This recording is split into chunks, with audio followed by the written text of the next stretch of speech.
We have to rethink about what it means by Christianity. If there is any such thing as pure Christianity without culture. Whenever I think of the two, I think in terms of accommodation. It's called indigenization,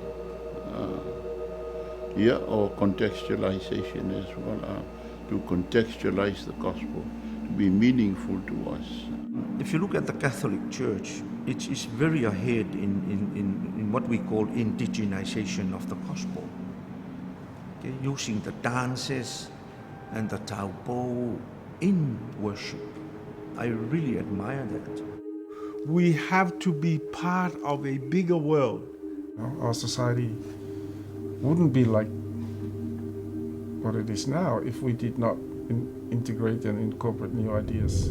I do support what is interfaith dialogue. If we don't connect, then we lose our sense of being.